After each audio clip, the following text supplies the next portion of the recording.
মা কানা মুহাম্মাদুন আবা আহাদিম মির রিজালিকুম ওয়ালাকিন রাসূলুল্লাহি ওয়া খাতামান নাবিয়্যিন ওয়া কানা আল্লাহু বিকুল্লি শাইইন আলিমা। আপনি জানেন নবীর পরে আল্লাহ নবী হচ্ছে আমার ইমানের অংশ, আমার ইমানের পার্ট। তিনাকে ভালোবাসা, তিনার উপর ইমান, এটা আমার ইমানের অংশ। তিনি আমার শেষ নবী, যেটা কোরআন ঘোষণা দিয়েছে। নবীও বলেছে আনা খাতামুন নাবিয়্যিন আলা নাবিয়্যা বাদি, আমি শেষ নবী, আমার পরে কোনো নবী আসবে না। কিন্তু মাননীয় স্পিকার, দুঃখের সাথে বলতে হয়, বাংলাদেশের এরকম একটি পার্ট রয়েছে, যেই পার্টের এক অংশ মানুষ তারা নবীকে অস্বীকার করে, তারা মুসলমান দাবি করে। এবং এই বিষয়ে অনেকের ধারণা আছে, তারা জানে এই আন্দোলন করতে গিয়ে অনেক মুসলমানকে রাস্তায় শহীদ হতে হয়েছে, আন্দোলন করতে হয়েছে।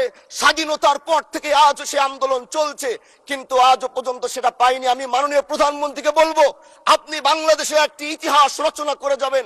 আপনার মাধ্যমে যদি এটা স্বীকৃতি পায়, যারা নবীকে অস্বীকার করে তারা কোনোদিন মুসলমান থাকতে পারে না, এটা আইনের মাধ্যমে, এটা বাংলাদেশের পার্লামেন্ট থেকে ঘোষণা হবে, সেটা আমরা চাই।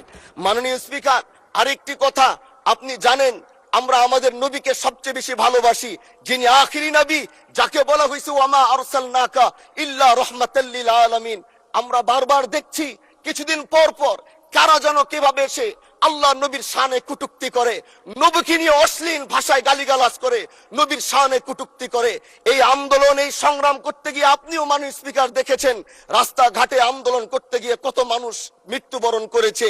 যদি একবার বাংলাদেশের আইনে, কারণ মুসলমান যদি আমাদের বাংলাদেশের পার্সেন্টেজ অনুযায়ী আমাদের অবশ্যই মুসলমানদের সংখ্যা এই দেশে অনেক বেশি।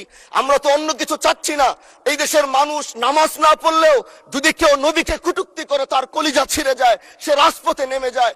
আমি বলবো, যারা নবীকে কটূক্তি করে, নবীর নামে গালিগালাজ করে, এদের মৃত্যুদণ্ড, এই আইনটাও যেন বাংলাদেশের এই সংসদ থেকে পাশ করা হয়।